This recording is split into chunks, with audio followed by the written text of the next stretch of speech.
Hello नमस्कार, राधे राधे, सत श्री अकाल। कैसे हैं आप सभी लोग विद्यार्थियों? आशा करते हैं कि आप सभी स्वस्थ होंगे, मस्त होंगे और यूपी सब इंस्पेक्टर की तैयारी शानदार, जानदार, जबरदस्त तरीके से आप सभी लोग कर रहे होंगे। तो भाई तैयारी तो आप लोगों की चल ही रही है। अब फॉर्म भरने में क्या क्या डॉक्यूमेंट्स लगेंगे, उन सभी बिंदुओं पर आज की इस वीडियो में हम चर्चा कर लेते हैं। तो आइए हम फॉर्म भरने के समय क्या क्या डॉक्यूमेंट्स लगेंगे, किन किन प्रक्रियाओं से गुजरना है, इन सब पर बारी बारी से चर्चा करते हैं। तो देखिए, अगर जो है कि क्या क्या डॉक्यूमेंट्स लगेंगे और कभी एक भी मिस हुआ तो परेशानी हो सकती है। तो इसीलिए कोई भी डॉक्यूमेंट मिस ना हो और सही डॉक्यूमेंट्स हम अपलोड करें, इसलिए जो है इस वीडियो को पूरा लास्ट तक आप लोग देखिएगा, छोड़िएगा नहीं। देखिए, सब इंस्पेक्टर में सबसे पहले आपको क्या करना पड़ेगा, इस फॉर्म को फिलअप करने के लिए सबसे पहले हमें OTR करना होगा, वन टाइम रजिस्ट्रेशन करना होगा। अब OTR करने के लिए आपको क्या है, आधार कार्ड होना चाहिए और आधार कार्ड आपका मोबाइल नंबर से लिंक होना चाहिए। उसी के आधार पर फिर आप डिजी लॉकर से जो है फॉर्म भर पाएंगे। तो आधार कार्ड मोबाइल नंबर से लिंक हो, इसके साथ साथ हाई स्कूल की मार्कशीट व प्रमाण पत्र हो। आपको पता ही कि 2010 है ना, 2010 तक का जो मार्कशीट और सर्टिफिकेट होता था वह अलग अलग होता था, लेकिन अब 2011 से क्या हो गया है, मार्कशीट और सर्टिफिकेट एक ही में आपको देखने को मिल रहा है 2011 के बाद के जो अभ्यर्थी हैं। ठीक, तो इसलिए जो है 2000 जो 10 के अभ्यर्थी हैं उनके लिए अलग अलग होगा, तो दोनों रखेंगे। बाकी 2011 के अभ्यर्थियों का एक ही है तो वही रखेंगे। फिर आप OTR करिएगा। OTR करने के बाद आपका आधार वेरीफाइड अकाउंट बन जाएगा। OTR अकाउंट बनने के पश्चात UPSI फॉर्म भरने के लिए आपको मोबाइल नंबर और पासवर्ड से लॉगिन करना होगा। ठीक, चलिए लॉगिन कर लिया आप लोगों ने। लॉगिन करने के बाद अब आपको जो है फॉर्म भरना है, आप ऑनलाइन एप्लीकेशन करना है UPSI के लिए। अब UPSI का आवेदन करने से पहले आप इन सारे दस्तावेजों को अपने पास रख लीजिए। पहला है निवास प्रमाण पत्र। निवास प्रमाण पत्र उन सभी अभ्यर्थियों के लिए आवश्यक है जिन्हें आरक्षण का लाभ लेना है। अगर आपको आरक्षण का लाभ नहीं लेना है, सामान्य अभ्यर्थी के रूप में भाग लेना है, तो फिर आपको निवास प्रमाण पत्र वगैरह की आवश्यकता नहीं है। अब अगर आपको आरक्षण लेना है तो आरक्षण के लिए आपको डोमिसाइल सर्टिफिकेट यानी निवास प्रमाण पत्र चाहिए। अब इसमें इसी निवास प्रमाण पत्र में लिखा होता है कि आपने किस जिला भरना होगा। जिस जिले से आपने जो है अप्लाई किया है उस पर लिखा ही रहेगा। जारी करने वाला प्राधिकारी तहसीलदार उम्मन जारी करता है, आपके प्रमाण पत्र पर लिखा हुआ मिलेगा। तिथि, ध्यान रखना है कि जो निवास प्रमाण पत्र का तिथि होना चाहिए वह 11 सितंबर 2025 के पहले का जारी हो। उससे पहले कभी का भी बना हो, आपके पास बना होना चाहिए, लेकिन 11 सितंबर 2025 के पहले का होना चाहिए। इसके बाद इसमें आपको आवेदन संख्या और प्रमाण पत्र संख्या दोनों फिल करना होगा, जो कि आपके निवास प्रमाण पत्र पर लिखा होगा। फॉर्म भरते समय ध्यान रखना, आवेदन संख्या में आवेदन संख्या वाला ही भरना और सर्टिफिकेट नंबर वाले में सर्टिफिकेट नंबर को ही भरना, उल्टा मत कर देना। ठीक है, इसका विशेष ध्यान रखना। तो ये चीजें आपको निवास प्रमाण पत्र का डिटेल फिल करना होगा, पहला डिटेल यही मांगता है। इसके बाद आ जाते हैं जाति प्रमाण पत्र पर, जो सबसे ज्यादा इसमें मुद्दा गरमाया है। तो SC और ST के लिए जो सर्टिफिकेट होना चाहिए, कास्ट सर्टिफिकेट होना चाहिए, वह 11 सितंबर 2025 के पहले का होना चाहिए। और 11 दिसंबर 2024 14 दिसंबर 2024 का जो प्रमाण पत्र का जो जारी प्रारूप है, उसी प्रारूप के आधार पर बना हुआ जो है कास्ट सर्टिफिकेट होना चाहिए SC ST के लिए, यह आप ध्यान रखेंगे। अगर हम बात करें OBC के लिए, तो OBC का जो सर्टिफिकेट होना चाहिए, नॉन क्रीमीलियर जो OBC हैं उनके लिए जो सर्टिफिकेट होना चाहिए का सर्टिफिकेट, वह 1 अप्रैल 2025 से 11 सितंबर 2025 के बीच का होना चाहिए, ये आपको ध्यान रखना है। सेम यही चीज EWS के लिए भी 1 अप्रैल 2025 से 11 सितंबर 2025 के बीच का बना हुआ EWS सर्टिफिकेट आपका होना चाहिए, ये आप ध्यान रखिएगा।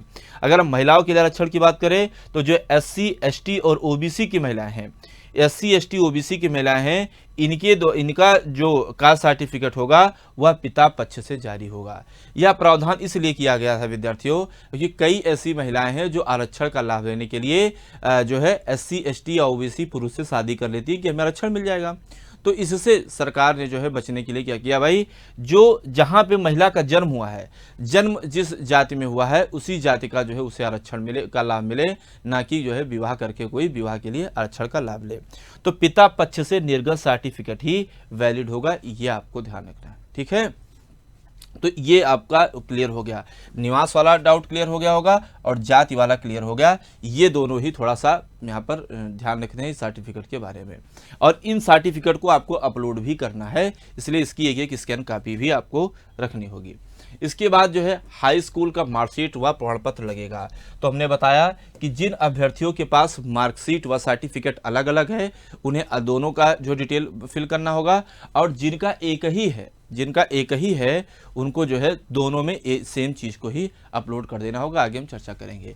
तो हाई स्कूल मार्कशीट में क्या क्या लगेगा, आपका क्या डिटेल मांगा जाएगा, रोल नंबर मांगा जाएगा, सर्टिफिकेट नंबर मांगा जाएगा, किस बोर्ड से, बोर्ड ऑटोमेटिक आपका आ जा रहा है। अगर आपके बोर्ड का नाम नहीं है तो आप अदर करके अपने बोर्ड का नाम लिख सकते हैं, जबकि आप अधिकांश लोग तो यूपी बोर्ड से ही होंगे या सीबीएसई बोर्ड से होंगे तो फिल कर देंगे। लेकिन अगर आपका कोई अन्य स्टेट का बोर्ड है और वह आपका शो नहीं कर रहा है तो आप अदर करके अपने बोर्ड का नाम लिख सकते हैं।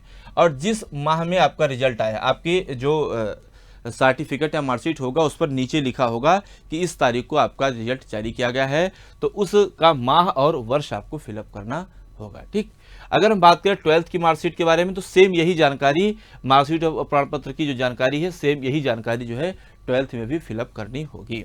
अब आ जाते हैं ग्रेजुएशन का जो मुद्दा, काफ़ी यहाँ पर भी जो है फंसा हुआ है, कई अभ्यर्थियों के साथ समस्या आ रही हैं। तो इसमें क्या क्या आपका रहेगा, विश्वविद्यालय का नाम, जिस यूनिवर्सिटी से आपने पढ़ाई की है उस यूनिवर्सिटी का नाम आपको फिल करना है, जिस तारीख को रिजल्ट जारी हुआ है वह तारीख महीना आपकी उसी मार्कशीट में लिखा होगा नीचे की तरफ, तो देख लीजिएगा उसी तारीख और महीने को लिखना है, रोल नंबर लिखना है, प्रमाण पत्र क्रमांक आपको लिखना है। इसके साथ साथ आप ध्यान रखेंगे कि आपको उपाधि यानी डिग्री भी चाहिए। तो अगर जिसके पास डिग्री नहीं है वह अपने कॉलेज में जाकर के, अगर ऑनलाइन फिलअप हो रहा है तो अगर ऑनलाइन आवेदन हो रहा है तो ऑनलाइन आवेदन करके प्रोविजनल डिग्री ले लीजिए, और अगर कॉलेज से मिले तो कॉलेज से जाकर के प्रोविजनल डिग्री ले लीजिए, वह जो है अपलोड कर दीजिए, या आगे हम इस पर चर्चा करेंगे, है ना। तो ये बात हो गई ग्रेजुएशन स्नातक के बारे में, जिसमें डिग्री और मार्कशीट दोनों आपका लग रहा है। इसके बाद आगे बढ़ेंगे, अपलोड किए जाने वाले अभिलेख, कौन कौन से अभिलेख आपको अपलोड करने हैं, यानी उसकी स्कैन कॉपी आपको रखनी है। तो जाति प्रमाण पत्र, निवास प्रमाण पत्र, हाई स्कूल का मार्कशीट व प्रमाण पत्र, अगर अलग अलग है तो अलग अलग अपलोड करेंगे, अगर एक ही है तो दोनों में जो है सेम चीज़ को अपलोड कर देंगे। ठीक है, ये आप ध्यान रखिएगा। 12th में भी अगर अलग अलग है तो मार्कशीट में मार्कशीट, सर्टिफिकेट में सर्टिफिकेट, अगर सेम है तो दोनों में सेम ही जो है अपलोड कर देंगे। अगर हम बात करें ग्रेजुएशन डिग्री की, अगर डिग्री आपके पास अभी नहीं है तो घबराइए नहीं, प्रोविजनल डिग्री को आप अपलोड करिए, है ना। अपने कॉलेज चले जाइए, या अगर आपकी यूनिवर्सिटी से ऑनलाइन बन रहा है तो आवेदन कर दीजिए, 1 हफ्ते के अंदर प्रोविजनल डिग्री बन करके आ जाएगा तो वहाँ से कर दीजिएगा। मार्कशीट अपलोड करना अनिवार्य है, मार्कशीट सबके पास होगा ही। और ध्यान रखना है कि अगर सेमेस्टर वाइज आपने पढ़ाई कर रखी है तो सभी सेमेस्टर का एक PDF बना लीजिए, 3 साल का एक PDF बना लीजिए और 3 साल के PDF को अपलोड कर दीजिए, है ना। अगर मान लीजिए आपके यहाँ ईयरली है तो 3 साल की मार्कशीट का PDF बना के 3 साल की मार्कशीट को अपलोड कर दीजिए, ये आप ध्यान रखिएगा। अच्छा, जो अपलोड किया डॉक्यूमेंट का फॉर्मेट क्या होगा, PDF फॉर्मेट होगा, ये आप ध्यान रखेंगे। और इसकी अधिकतम साइज 1 MB यानी 1024 KB से ज़्यादा नहीं होना चाहिए। इसके बाद आगे हम देखें कि फुल फोटो, तो लाइव फोटो आपको अपलोड नहीं करना है, लाइव फोटो आपको क्लिक करना है, सीधे कैमरे के सामने खड़े हो जाने हैं। और अगर आप चश्मा लगाते हैं तो चश्मा की जो बिंदी है इसे आपकी आंख दिखनी चाहिए, ये ना हो कि इसका प्रकाश रिफ्लेक्ट करता हो। किसी वर्दी में फोटो आपको अपलोड नहीं करनी है, साधारण कपड़े में आपको अपलोड करनी है। और आपका फेस क्लियर आना चाहिए, धुंधला ना हो, कान वगैरह आपके जो है सही दिख रहे हों। तो इस प्रकार से जो है आपको एक लाइव फोटो क्लिक करनी है ना। तो हस्ताक्षर की बात करें तो हस्ताक्षर सफ़ेद कागज पर काले रंग से होना चाहिए, JPG या JPG फॉर्मेट में होना चाहिए, 5 KB से 20 KB के मध्य इसका साइज होना चाहिए। तो ये सब बना करके आप लोग रख लेना। इसके बाद जो है फीस में सामान्य वर्ग EWS OBC के लिए 500 रुपये लगेगा, SC ST के लिए 400 रुपये फीस का भुगतान करना है। तो एक ईमेल ID, एक जो है मोबाइल नंबर, और उसके साथ साथ जो है ये 500 रुपये, और उसके बाद यह हस्ताक्षर सफ़ेद कागज पर काले रंग से 5 KB से 20 KB, बाकी PDF फॉर्मेट में इन सारे अभिलेख को आपको अपलोड करने हैं।